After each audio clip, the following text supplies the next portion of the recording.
membahas seragam isu terkini, Jakarta masih berstatus PSBB, dikupas secara mendalam, bersama narasumber terpercaya. Indonesia Bicara, Senin pukul 21.30 waktu Indonesia Barat. Selasa hingga Kamis pukul 19 waktu Indonesia Barat.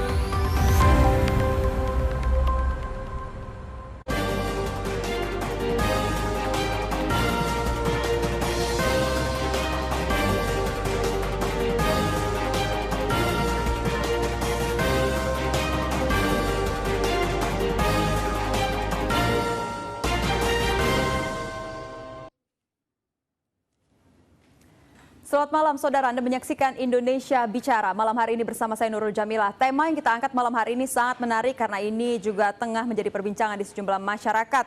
Seluruh masyarakat, polemik Undang-Undang Cipta Kerja yang baru saja diketok palu. Artinya ini baru sah, di mana rencana Undang-Undang Cipta Kerja ini akhirnya disahkan kemarin menjadi undang-undang. Tentunya banyak drama yang terjadi di tengah-tengah kita. Ada yang tidak setuju, tapi sesungguhnya ini dianggap sebagai sebuah komitmen dari DPR dan juga pemerintah untuk memberikan perlindungan kepada para pekerja, perlindungan kepada para pengusaha dan juga memberikan kepastian iklim usaha. Benar nggak sih seperti itu? Sudah hadir malam hari ini bersama saya di Indonesia Bicara. Narasumber kita sudah ada Bapak Bibit Gunawan, Ketua Bidang DPP KSPSI atau Konfederasi Serikat Pekerja Seluruh Indonesia. Selamat malam Pak Bibit. Selamat malam. Selamat malam. Boleh dibuka tidak apa-apa Pak? Oke. Dan juga sudah ada Pak Darwoto, Ketua Komite Advokasi DPN Apindo. Selamat malam Pak.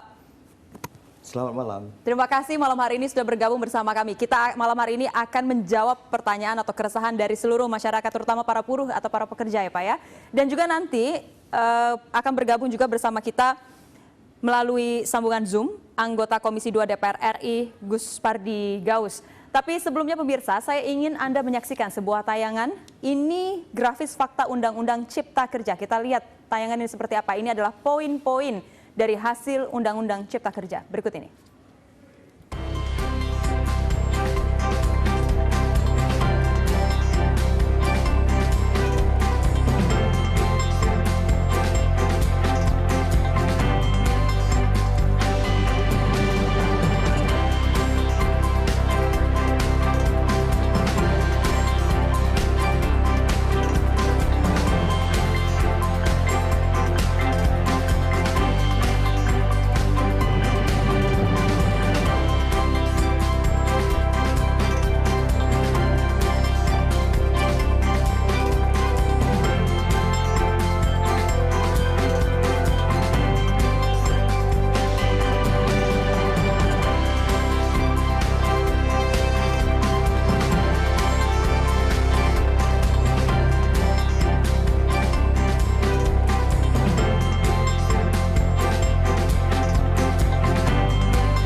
Oke, itu tadi Anda sudah menyaksikan fakta-fakta dari Undang-Undang Cipta Kerja. Sekarang saya ingin mendengar tanggapan dari Pak Bibit dulu, karena saya tahu Pak Bibit dan juga Pak Darwoto ini dari awal sudah mengawal perjalanan dari awalnya rancangan undang-undang, kemudian saat ini sudah disahkan menjadi undang-undang. Saya ingin mendengar komentar atau tanggapan Anda terkait dengan fakta-fakta yang tadi kita sudah hadirkan, benar atau tidak Pak? Ini juga sekaligus menjawab berita yang beredar saat ini yang begitu banyak. Ada yang positif, ada yang negatif. Saya ingin tanggapan Anda. Ya, baik. Dramanya begitu luar panjang, biasa, luar biasa panjang. Pak, ya? Ini mirip seperti waktu Undang-Undang 13 2003 dulu diketok DPR juga. Jadi pro dan kontra itu ya wajar saja ya di alam demokrasi yang sekarang ini ya. Tapi gini, kami di tim teknis tripartit waktu itu sudah bekerja cukup keras, artinya baik serikat pekerja, pengusaha, kemudian dari pemerintah juga sudah memberikan pemikiran-pemikiran yang luar biasa atas draft awal ya, draft awal dari RUU Cipta Kerja. Pemikirannya apa aja, Pak?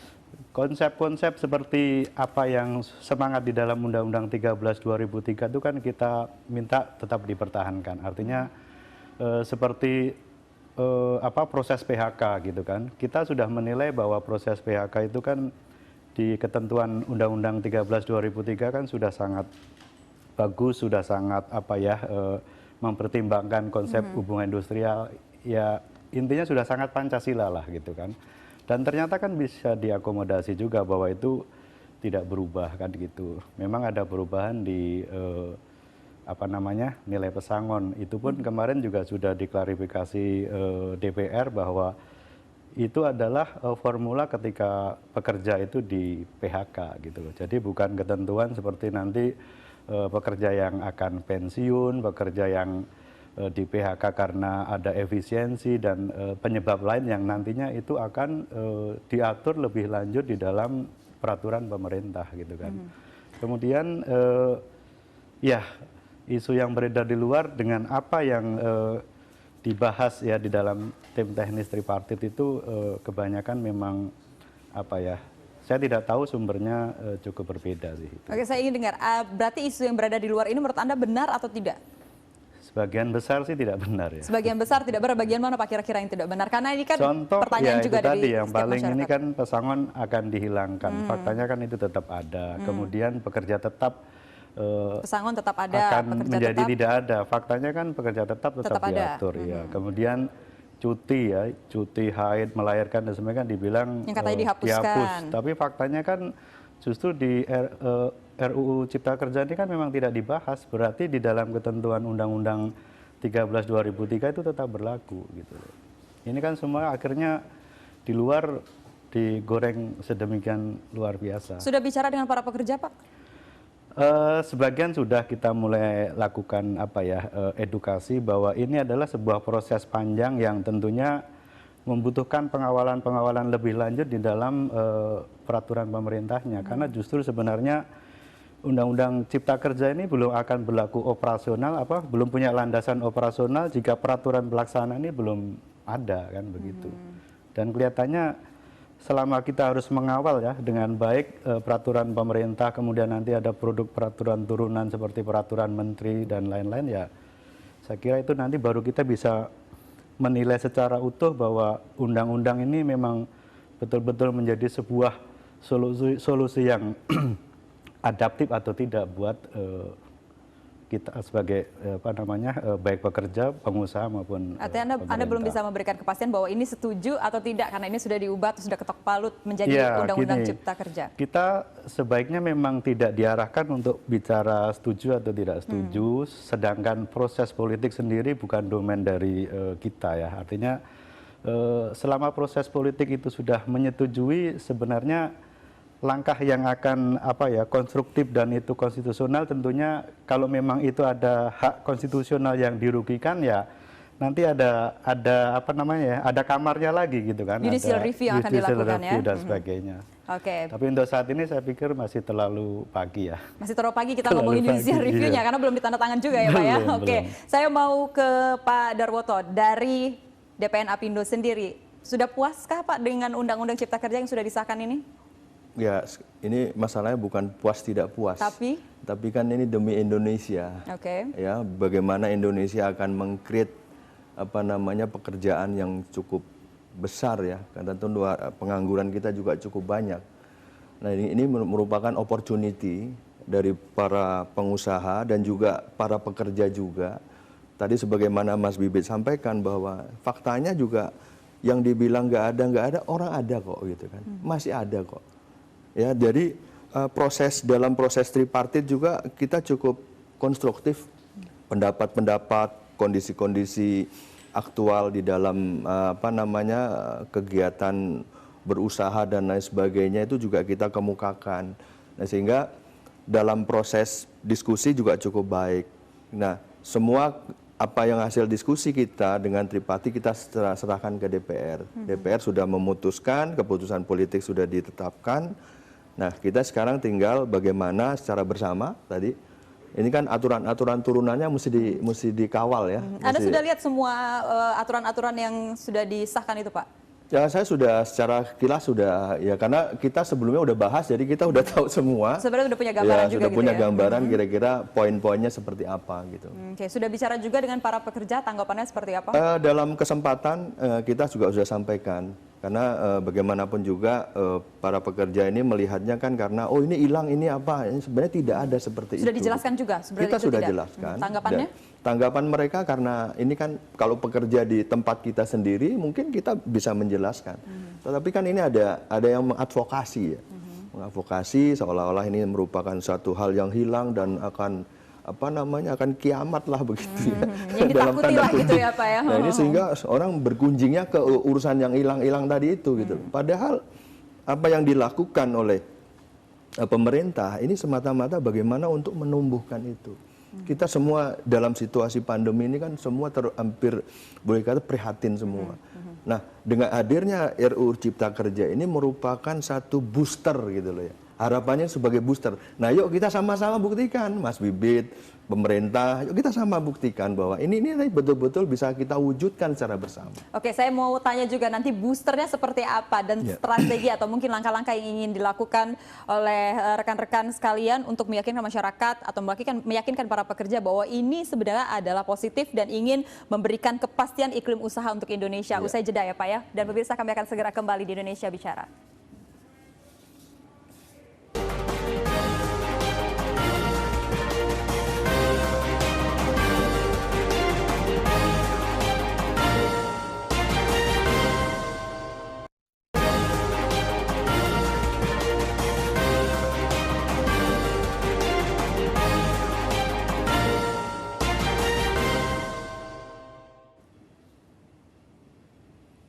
Terima kasih Anda masih bersama kami di Indonesia Bicara. Kita masih membahas terkait dengan polemik Undang-Undang Cipta Kerja. Masih hadir bersama saya di sini ada Pak Bibit Gunawan, Ketua Bidang DPPK SPSI, kemudian juga ada Pak Darwoto, Ketua Komite Advokasi DPN Apindo. Tadi Pak Darwoto menyatakan bahwa Undang-Undang Cipta Kerja ini adalah sebagai booster untuk para pekerja. Booster seperti apa yang dimaksud Pak?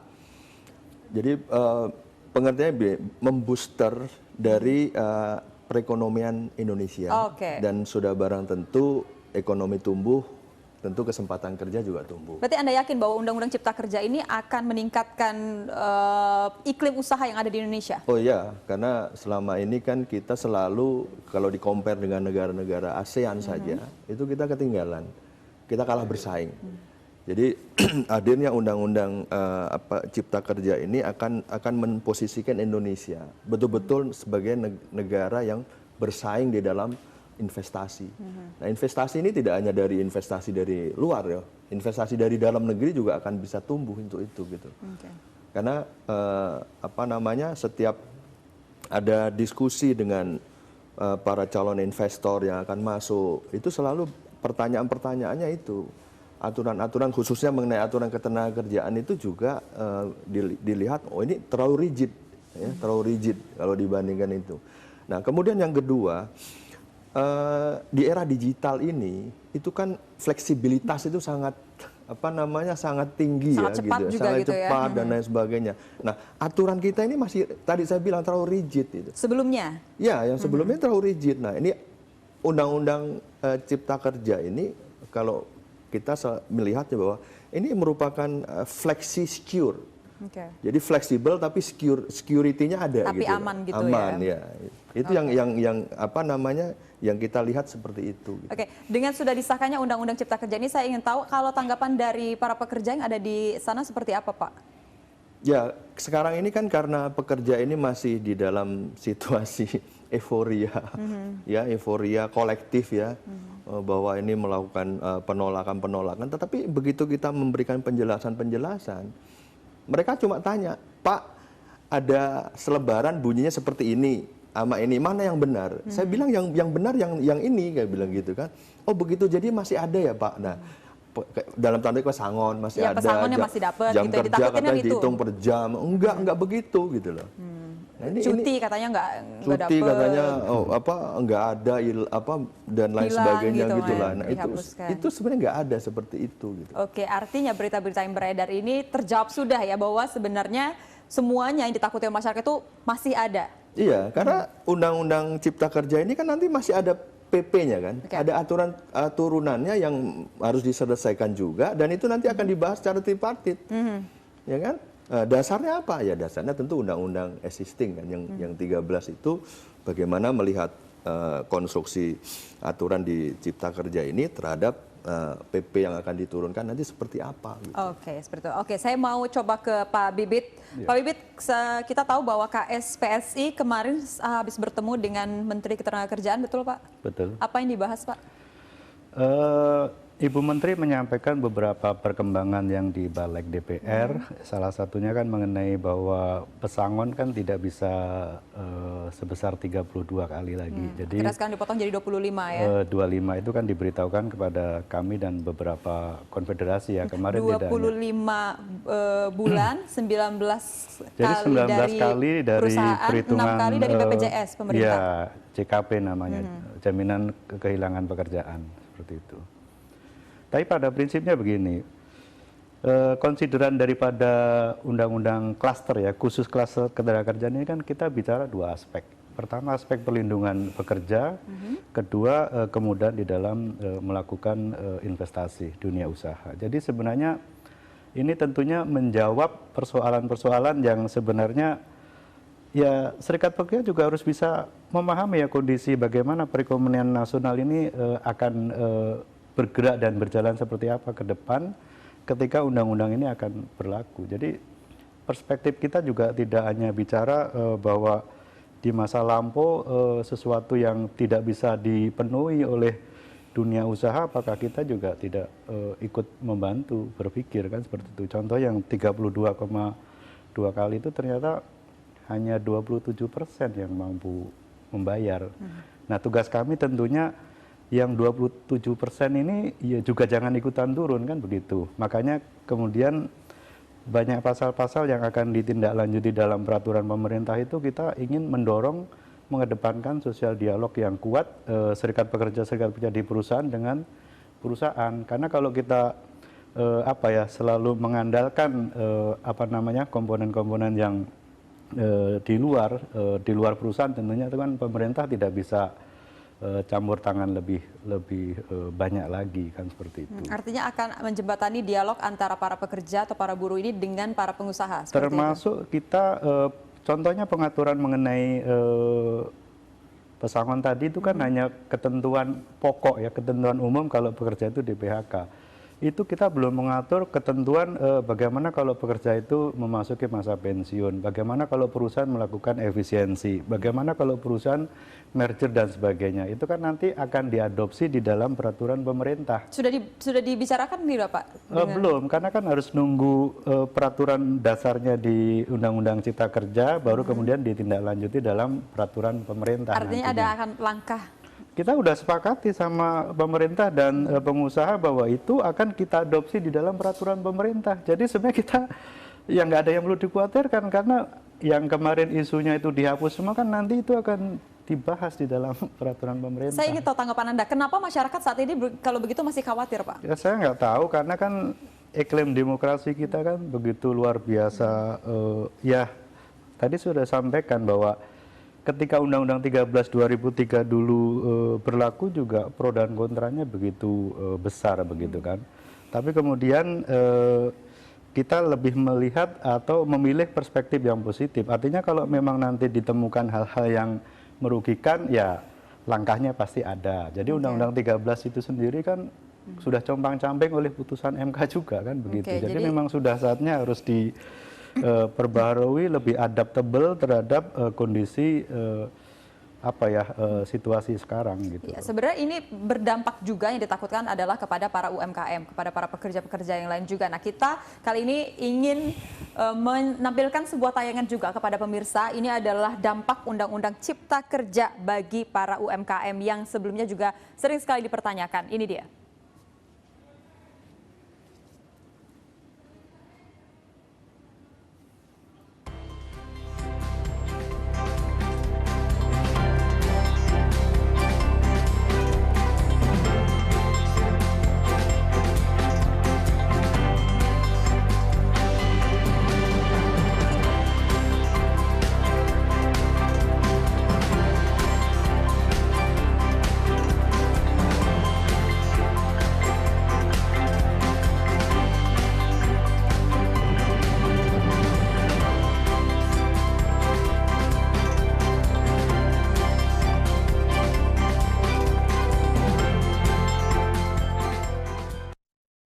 Oke, itu dia tadi dampak positif seperti ya yang ditayangkan setelah Undang-Undang Cipta Kerja ini untuk para UMKM. Saya ingin mendengar tanggapan Pak Bibit, juga pasti menaungi para UMKM juga ya Pak ya? Iya, jadi dengan bergeraknya UMKM ya kan, usaha mikro itu tentunya perekonomian akan semakin bertambah baik ya. Lapangan kerja dan sebagainya akan terbuka dan tentunya ini akan menciptakan sebuah ekosistem yang sehat. Belum ditambah kita menghadapi situasi pandemi seperti ini, kita tidak pernah tahu sampai kapan ini akan berakhir. Dan justru kekuatan-kekuatan ekonomi yang kecil ini tentunya akan menghidupkan semangat baru bagaimana UMKM ini bisa terbantu seperti itu. Saya ingin mendengar juga tanggapan Anda dari Undang-Undang Cipta Kerja yang sudah disahkan ini. Anda merasakan tidak kira-kira ini akan ada dampak positifnya apa? Ya, di awal sudah disampaikan bahwa perspektifnya ini kan ada dua aspek ya, bahwa ada aspek perlindungan pekerja dan ada aspek kemudahan di dalam berinvestasi. Kalau ada dua buah kepentingan yang bisa terakomodasi oleh sebuah undang-undang yang luar biasa ya, bahkan banyak pengamat mengatakan sebuah kesuksesan Omnibus Law tentunya kita lihat dari dampak positifnya nanti. Kalau ternyata dampaknya sebaliknya ya tentu kita harus menilai ulang, bahkan tentunya akan terjadi banyak judicial review ya, tidak hanya mungkin di aspek ketenagakerjaan, mungkin di isu-isu yang lain juga kan seperti itu. Artinya semua yang sudah ada di Undang-Undang Cipta Kerja ini sudah menjawab semua keresahan dari masyarakat Pak, sehingga akhirnya ini diubah? Begini, kalau soal persepsi masyarakat itu kan macam-macam ya. Bahkan kalau bicara sekarang ada yang pro dan kontra. Jangankan yang di masyarakat secara umum, di organisasi serikat pekerja aja juga terjadi dualisme ya, artinya yang setuju ada yang tidak. Bahkan di konfederasi kami pun pimpinan kami Pak Yoris Rawea juga memberikan satu gambaran bahwa ya di alam demokrasi ini ada perangkat kita yang nggak setuju pun ya tidak masalah. Itu kan sebuah sebuah gambaran bahwa ketika sebuah ketentuan ini berlaku atau diberlakukan, tentunya eksesnya kan pasti memang ada dua gitu kan, ada yang setuju, ada yang tidak. Masih ada yang kurang nggak kira-kira Pak dari Undang-Undang Cipta Kerja ini? Kira-kira apa yang mau ditambahin? Ya kita tentunya harus melakukan review secara mendalam, karena ini bukan masalah substansi saja ya, bahwa itu ada pasal-pasal, berarti konstruksi hukum, frase-frase dan sebagainya kan harus kita bandingkan dengan keadaan-keadaan sebelum undang-undang ini berlaku. Nah kalau misalnya substansi kemudian dengan frase-frasenya berbeda, tentunya kan ini juga akan terjadi persoalan nanti di tingkat implementasi. Makanya perlunya ya kita mengawal ya, secara tim teknis tripartit itu mengawal dari awal sampai nanti kemudian produk-produk turunannya itu supaya terjadi linier sesuatu yang positif, bahwa ini ketentuan ini memang betul-betul sesuai yang diharapkan. Oke, Pak Darwoto, ini ada komentar yang beredar juga seperti itu, yang menjadi pertanyaan di kita semua adalah bahwa Undang-Undang Cipta Kerja ini hanya menguntungkan untuk bagi para pengusaha. Anda bisa memberikan tanggapan soal komentar itu? Ya sebenarnya dari awal tadi saya bilang kan, yang diuntungkan ini bukan pengusaha, Ini adalah bangsa Indonesia sebenarnya. Ini kan menyongsong ke depan. Tapi pengusaha jadi tidak merasa diuntungkan dengan Undang-Undang Cipta Kerja ini? Pengusaha itu, kalau yang namanya pengusaha pasti pengennya juga untung kan. Gitu. Tetapi yang kita rasakan selama ini, itulah bagaimana daya saing kita. Begitu daya saing kita ini meningkat, otomatis kan di situ opportunity ada. Kesempatan untuk employment-nya tinggi.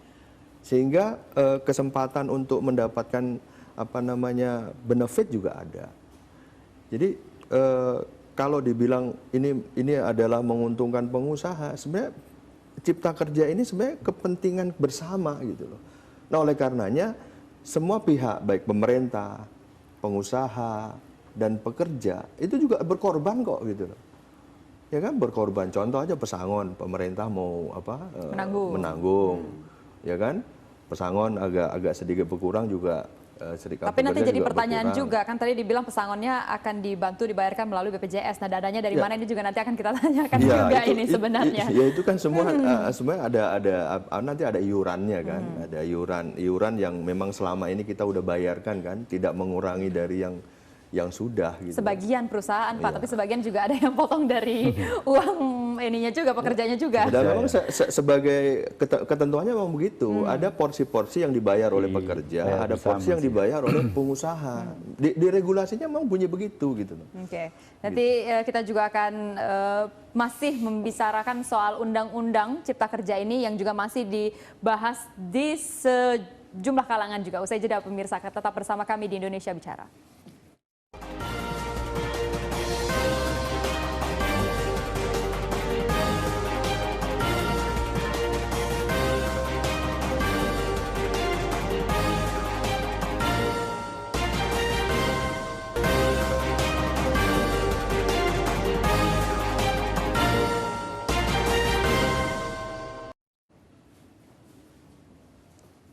Terima kasih Anda masih bersama kami di Indonesia Bicara. Sudah hadir juga melalui sambungan virtual bersama kami Pak Gus Pardi Gaus, anggota Panja Omnibus Law dari fraksi PAN. Artinya ini adalah fraksi yang sepakat terkait dengan Undang-Undang Cipta Kerja yang sudah disahkan kemarin. Selamat malam Pak Gus Pardi.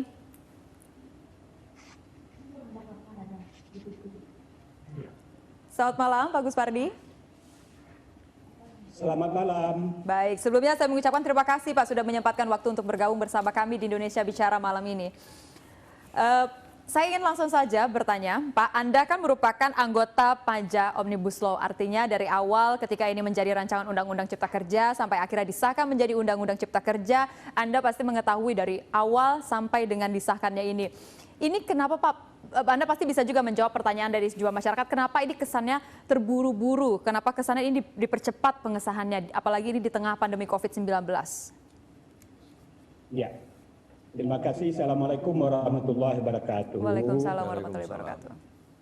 Saya sebagai anggota Panja Omnibus Law yang pada tanggal 5 Oktober kemarin sudah disahkan, bahwa RUU tentang Omnibus Law itu memang sudah diserahkan oleh Presiden kepada DPR pada tanggal 12 Februari. Lalu bulan April kita Panja sudah membentuk Balik sudah membentuk Panja, dan saya ditugaskan oleh fraksi PAN untuk salah seorang yang akan membahas tentang RUU Omnibus Law tersebut. Dan memang betul bahwa pada kondisi RUU itu dikirim ke DPR, kebetulan memang kita dalam keadaan pandemi COVID, terutama sudah masif itu ketika bulan Maret. Ketika pembahasan itu dilakukan, saya memang menyampaikan sebagai anggota Panja, meminta kepada kita semua, terutama pada pimpinan, memang persoalan Omnibus Law yang diajukan oleh pemerintah kepada DPR banyak sorotan, banyak RUU ini ditunda dulu pembahasannya setelah selesai persoalan tentang pandemi COVID. Dan itu disuarakan oleh berbagai elemen bangsa, apakah MUI, Muhammadiyah, NU, serta ormas-ormas lainnya. Saya hanya tentu menyampaikan apa yang merupakan aspirasi dari masyarakat. Sebagai orang yang memahami tentang mekanisme rapat, namun karena banyak yang meminta terus dilakukan pembahasan, tentu saya mengikuti mekanisme yang ditetapkan oleh pimpinan, jadwal-jadwal yang sudah diagendakan, disepakati, lalu disimpulkan agenda-agenda rapat semenjak RUU Omnibus Law itu diserahkan ke DPR. Dan insya Allah saya ikut terlibat dalam pembahasan sesuai dengan bersama anggota panja yang lainnya. Oke, artinya Anda tidak setuju kalau ini dibilang tergesa-gesa Pak, atau dipercepat seperti itu? Jadi artinya saya sangat memahami apa yang disampaikan oleh seluruh elemen masyarakat. Pertama beliau menyatakan, saya nggak usah sebutlah nama-nama LSM, tolong ditunda dulu pembahasan karena dalam kondisi pandemi COVID-19. Minta kepada pemerintah dan DPR harus fokus untuk bagaimana pandemi ini makin lama makin berkurang. Ternyata dalam kondisi sekarang, ternyata bahwa pandemi itu trennya menaik, bukan melandai, malah bukan menurun.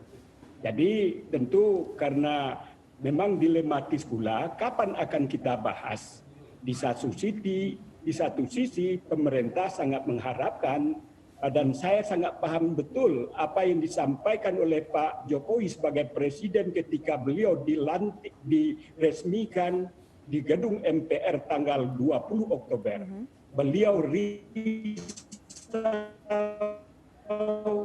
Beliau sulit untuk saya katakan, beliau itu melihat kondisi birokrasi kita ini memang sangat luar biasa, menghambat investor untuk masuk, dan juga mekanisme izin-izin yang sangat luar biasa sulit untuk didapatkan. Saya adalah juga latar belakang sebagai pengusaha. Untuk mendapatkan izin, mekanismenya, aturannya, waktunya juga tidak jelas. Oke, baik, kita tahan dulu Pak Gus Pardi, nanti saya akan lanjutkan bertanya lagi karena saya ingin tahu dulu ini tanggapan dari Pak Bibit terkait dengan dalam prosesnya beberapa waktu ini, apakah memang pemerintah dan juga DPR sudah melakukan akomodasi keinginan dari para stakeholder, terutama keinginan dari para pekerja ini sendiri kalau Anda lihat? Jadi saya ceritakan awal mula ini kan dulu pimpinan Serikat Pekerja diundang Pak Presiden Jokowi kan, karena merasa stakeholder utama dari RU ini adalah pekerja buruh kan tidak dilibatkan. Nah akhirnya ditindaklanjuti dengan sangat positif oleh pemerintah dengan membentuk tim teknis tripartit. Sebenarnya anggotanya kan semua ya, semua terlibat, semua konfederasi serikat pekerja yang ada di dalam struktur tripartit kan semuanya sudah dilibatkan gitu kan. Tapi kemudian ada dua ya, jadi ada 4 konfederasi tetap membahas, kemudian ada 2 konfederasi mengundurkan diri. Nah tapi ya kita hormati semua pilihan-pilihan itu. Kenapa mengundurkan diri, tahu Pak alasannya? Alasannya sebenarnya belum masuk kepada hal yang substansial, jadi masih hanya masalah mengenai tata tertib dan sebagainya. Sebenarnya kita sayangkan karena sebenarnya kalau saat itu timnya utuh dan kompak, saya kira itu akan memadukan semua kekuatan-kekuatan serikat pekerja, serikat buruh untuk melakukan penyampaian aspirasi secara matang, dewasa, mendalam, konstruktif, dan tentunya itu ya harusnya menggambarkan kekuatan serikat pekerja, serikat buruh. Tapi kemudian kan ini adalah pilihan demokrasi, ada dua konfederasi yang akhirnya mengundurkan diri, kemudian memilih porsi lain, ya infonya membentuk tim perumus dengan DPR malah ya. Jadi sebenarnya kalau di dalam konstitusi ILO itu kan tripartit, yang kuat itu kan tripartit, ada serikat pekerja, ada pengusaha, ada pemerintah. Tapi teman-teman itu kan kemudian memilih membentuk tim perumus dengan DPR gitu kan. Nah, tugasnya sama kurang lebih gitu kan. Cuma kan sampai hari ini kan belum terekspos ya hasil rumusannya seperti apa dan belum apakah tahu bisa apa ya hasilnya, dikawal oleh DPR dengan baik atau tidak. Jadi sebenarnya proses awal yang tadinya kita keluhkan kemudian diakomodasi oleh pemerintah, oleh Pak Jokowi, dan selanjutnya kita punya waktu yang cukup intens waktu itu pada bulan Juli ya Pak Darwoto, bahwa dalam waktu yang cukup memadai kita membahas seluruh pasal-pasal di dalam RUU itu. Jadi sebenarnya kalau bicara sekarang kan ini banyak isu di luar kan, supaya itu ditunda kemudian dibahas lagi gitu kan. Itu sebenarnya nanti isunya balik lagi sama aja. Ini kan sudah diberi kesempatan untuk memberikan masukan yang konstruktif, tapi ternyata ya ada 4 konfederasi, ya kita bersyukur masih bisa melihat hal yang positif untuk kita bahas secara mendalam. Tapi apa Anda tidak merasa bahwa ini sebenarnya harusnya ditahan dulu Pak, karena kita lagi ada pandemi COVID-19? Kita kalaupun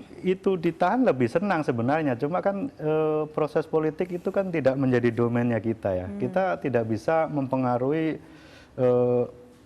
keadaan apa yang terjadi dalam proses politik. Kalau itu sebenarnya ditunda kan dari dulu kita juga ketika Pak Jokowi bilang ditunda dulu kita juga senang gitu kan. Tapi kan kemudian ada yang namanya proses pembahasan tripartit dan sebagainya.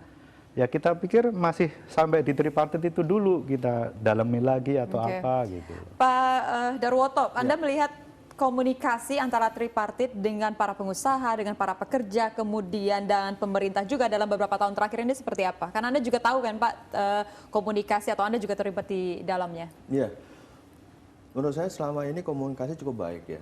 Jadi dulu di tripartit nasional itu pernah membahas revisi Undang-Undang 13. Itu juga diskusinya di Tripnas juga alot sekali gitu kan.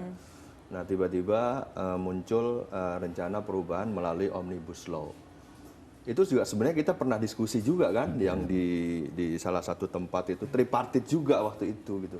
Cuma karena ada permintaan dari beberapa konfederasi yang diakomodir di Kemenkum Menko Polhukam itu bahwa ini perlu dilibatkan. Akhirnya diulang lagi. Diskusi lagi. Diulang lagi dari awal. Ulang bulan Juli kita diskusi, tadinya waktunya kalau bisa pendek. Nyatanya dalam diskusi kita panjang juga.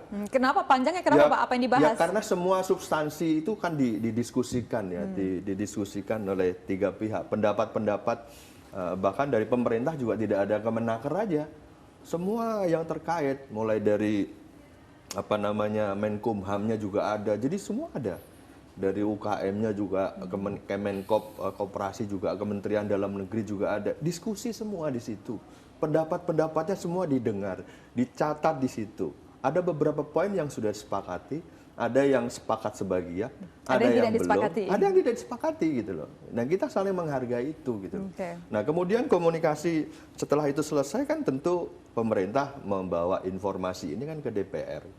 Nah di dalam proses di DPR juga, kita dari pengusaha juga pernah kok diundang dari DPR Panja ini kan, kita diundang untuk diskusikan, mengkonfirmasi benar nggak seperti ini dan lain sebagainya, dijelaskan. Yang dikonfirmasi apa Pak? Yang dikonfirmasi waktu itu kan seolah-olah bahwa ini merugikan pekerja dan lain sebagainya. Kita menjelaskan bahwa kesulitan dunia usaha itu seperti ini loh. Misalnya contoh misalnya dari sisi pesangon ya, kalau realisasi pembayaran pesangon sesuai Undang-Undang 13 itu kan di bawah 30%. Kan gitu. Berarti yang 70% itu bayarnya nggak sesuai semua gitu loh. Nah di dalam situasi ini kan akhirnya kan kita mesti nyari terobosan. Kemudian ditambah lagi situasi lagi pandemi. Nah situasi pandemi ini justru sepanjang kita bisa mendiskusikan, kenapa mesti ditunda gitu. Justru begitu nanti pandemi ini akan mulai, ini kita alatnya udah punya gitu loh. Sehingga yang tadi saya bilang, ini perekonomian akan menjadi menjadi booster ya untuk pertumbuhan ekonomi kita. Oke, baik, nanti kita akan lanjutkan lagi. Usai jeda, pemirsa tetap bersama kami di Indonesia Bicara.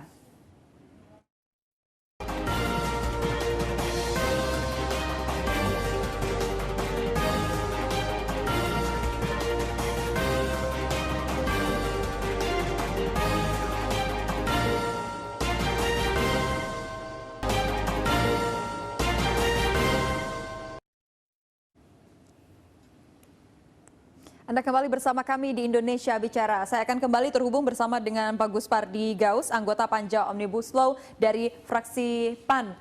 Pak Guspardi, saya ingin tahu juga pendapat Anda terkait dengan Undang-Undang Cipta Kerja ini yang sudah disahkan kemarin 5 Oktober. Artinya Anda lihat bahwa ini sudah baik, Pak. Ini sudah bisa diimplementasikan kepada seluruh para pekerja. Ya, terima kasih. Berkaitan dengan apa yang sudah disahkan oleh DPR pada tanggal 5 Oktober 2020 pada sore hari, tentu dengan segala kelebihan dan kekurangannya. Dan kita sangat memahami bahwa dewasa ini terjadi demo besar-besaran di seluruh kabupaten, kota, dan provinsi di Indonesia. Dan saya banyak yang tidak dipuaskan terhadap RUU Omnibus Law itu terhadap tenaga kerja. Itu adalah sesuatu keniscayaan yang bisa kita lihat, kita teli, manakala kita bandingkan dengan Undang-Undang Nomor 13 Tahun 2003. Kebetulan saya 2 kali menerima syarikat buruh, syarikat pekerja yang datang ke DPR meminta kepada kami agar RUU itu, pertama permintaan beliau agar klaster ketenaga kerjaan dikeluarkan dari Omnibus Law. Lalu kita berikan pemahaman dan wawasan terhadap apa yang beliau tuntut. Akhirnya beliau minta, okelah, klaster tenaga kerja silakan dimasukkan bahagian dari klaster-klaster yang ada di Undang-Undang Omnibus Law itu. Tapi dengan catatan, kata beliau, tolong diakomodir aspirasi kami. Tolong dimasukkan prinsip-prinsip dasar tentang hak-hak kami yang diatur dalam Undang-Undang Nomor 3 itu. Dan juga ketika itu yang memimpin sidang adalah Pak Dasko. Dan saya mewakili dari fraksi PAN. Dan hampir seluruh fraksi ketika itu hadir.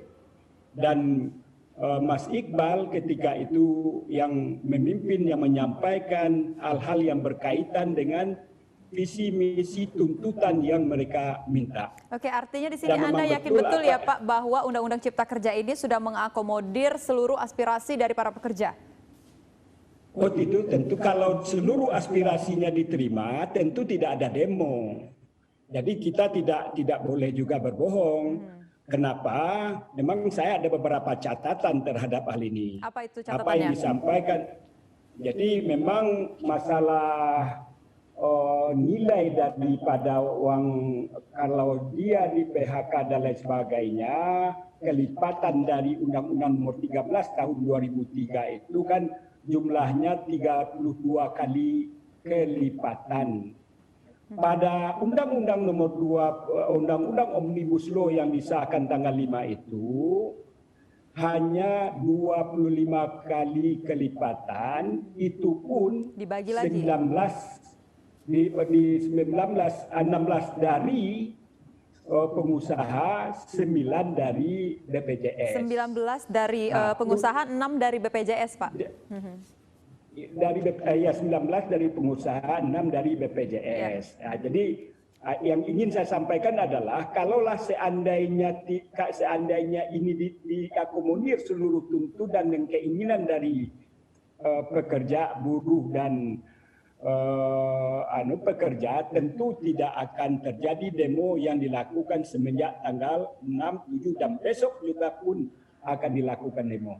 Jadi memang kita memang sangat memahami, memang ada hal-hal yang kita akomodir dan juga ada yang belum bisa kita perjuangkan ketika dilakukan pembahasan RUU berkaitan dengan klaster ketenagakerjaan.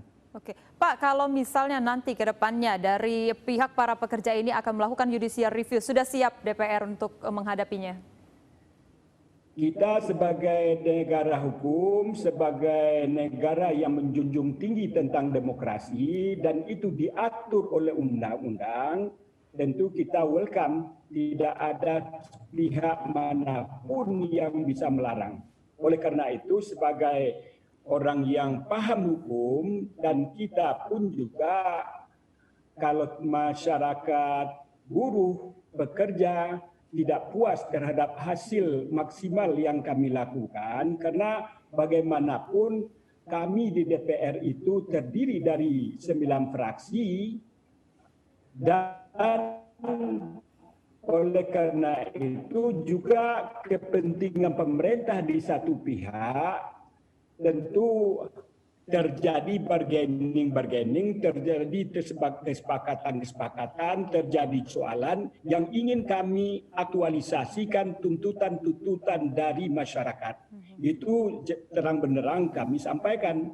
Tetapi dari perspektif pemerintah tentu beliau juga punya alasan-alasan kenapa dari pihak kami ini di mana kami sedang memperjuangkan hak-hak daripada pekerja. Ada yang diakomodir dan ada yang tidak. Itu adalah sebuah daripada kesepakatan dan kita sebagai orang yang demokrat tentu kita menerima apa yang sudah menjadi keputusan. Akhirnya adalah kalau memang masyarakat terutama para pekerja pada buruh merasa tidak puas terhadap hasil dari apa yang disepakati oleh pemerintah bersama DPR dan akhirnya pada tanggal 5 Oktober itu sudah diputuskan, banyak para buruh merasa ada 8 yang mengatakan, ada yang 12 pointer-pointer yang mereka merasa belum diakomodir. Kalau itu memang adanya, silakan saja para buruh, para pekerja untuk melakukan judicial review ke Mahkamah Konstitusi dan itu diatur oleh undang-undang. Ya, saya ingin dengar tanggapan Anda untuk poin-poin yang beredar seperti itu ada yang menyatakan adalah berita hoax atau ada juga yang menyatakan itu sebenarnya aspirasi dari masyarakat. Saya ingin dengar tanggapan Anda terkait berita-berita yang beredar atau ini juga merupakan keresahan dari para pekerja. Ini yang perlu dipahami. Ada juga anggota DPR yang tidak paham terhadap apa yang sudah kita putuskan. Jangankan masyarakat, anggota DPR RI sendiri pun yang tidak terlibat pada panja juga tidak memahami. Kenapa? Karena ada 1244 pasal yang diolah itu menjadi 179 pasal, menjadi 179 pasal. Dan itu adalah meramu dari 79 undang-undang. Jadi wajar, jadi saya tidak menyalahkan kalau seandainya pada hari ini banyak berita-berita hoax. Contoh, klaster tentang masalah pers itu sudah dikeluarkan dari Omnibus Law. Klaster tentang pendidikan juga sudah dikeluarkan dari Omnibus Law. Tapi banyak juga yang berkomentar dan bukan hanya masyarakat, bukan hanya tokoh, bukan hanya para dosen, politisi dan lain sebagainya. Di antara kami pun juga ada yang galau, ada yang tidak memahami karena memang belum tersosialisasi, belum mendapatkan konsep dari undang-undang yang disahkan itu. Artinya wajar manakala harus ada sosialisasi ya Pak kepada para pekerja ini ya, agar tidak terjadi polemik yang sedemikian besar saat ini. Oleh karena itu sebelum beliau mengajukan judicial review ke Mahkamah Konstitusi, menurut hemat saya tolong dipelajari betul RUU yang sudah disahkan, bukan RUU yang diajukan oleh Presiden pada tanggal 12 Februari ke DPR. Jangan itu. Oke. Nah, masalahnya pertanyaannya adalah gimana para pekerja ini bisa melihat draft Undang-Undang Cipta Kerja yang sudah disahkan? Dan itu diatur oleh undang-undang, artinya publik berhak untuk mengakses setiap kebijakan, setiap keputusan. Jadi ini sudah ada aturan yang mengatur tentang itu. Banyak juga masyarakat yang paham tentang itu dan saya memberikan apresiasi. Semalam saya juga ada dialog interaktif dengan El Sinta, juga banyak yang cerdas dalam menyikapi itu. Artinya yang ingin saya sampaikan adalah akses siapapun masyarakat bisa mengakses terhadap apa yang sudah diputuskan oleh DPR terhadap RUU yang diajukan oleh pemerintah tanggal 12 Februari dan sudah kita sahkan pada tanggal 5 Oktober tahun 2020. Oke, Pak Artinya Gus-Pardi yang terakhir ingin saya sampaikan adalah Pak Gus-Pardi terakhir kira-kira di mana masyarakat ini bisa mengakses Undang-Undang Cipta Kerja yang sudah disahkan ini agar masyarakat tahu, jadi tidak bisa mengira-ngira atau tidak lagi beredar informasi-informasi yang ditakuti oleh masyarakat dan juga para pekerja tentunya. Jadi di mana masyarakat ini bisa mengakses informasi terkait dengan Undang-Undang Cipta Kerja yang sudah disahkan oleh DPR? Sekarang ini kan sudah ada keterbukaan publik, keterbukaan kepada publik. Setiap keputusan Mahkamah Agung bisa langsung diakses. Oke. Begitu juga terhadap apa yang sudah disepakati, apa yang sudah terhadap RUU apapun bisa langsung diakses. Oke, artinya masyarakat dan kalau sudah bisa seandainya mengakses. bukan judicial review terhadap RUU. Ya. Tapi yang di review itu, yang di judicial review itu ke Mahkamah Agung adalah apa yang sudah ditetapkan dan diputuskan oleh DPR pada tanggal 5 Oktober 2020. Baik. Kalau seandainya masyarakat ingin mendapatkan itu, silakan akses ke Sekjen DPR RI dan kita terbuka untuk itu siapapun orangnya. Baik, Pak Gus-Pardi Gaus, terima kasih sekali Pak malam hari ini sudah bergabung bersama kami dan juga sudah memaparkan seluruh keyakinan daripada DPR ini terkait Undang-Undang Cipta Kerja yang tentunya sudah disahkan kemarin 5 Oktober 2020. Kita harap ini juga menjawab pertanyaan dan juga keresahan dari seluruh para pekerja dan juga sudah ada Pak Bibit Gunawan, Ketua Bidang DPP KSPSI, sudah gabung juga bersama kami di Indonesia Bicara. Ada Pak Darwoto, Ketua Komite Advokasi DPN Apindo. Terima kasih Bapak-Bapak sudah hadir bersama kami di Indonesia Bicara malam ini. Dan pemirsa, demikianlah akhir dari perjumpaan kita di Indonesia Bicara. Saya Nurul Jamilah, selamat malam.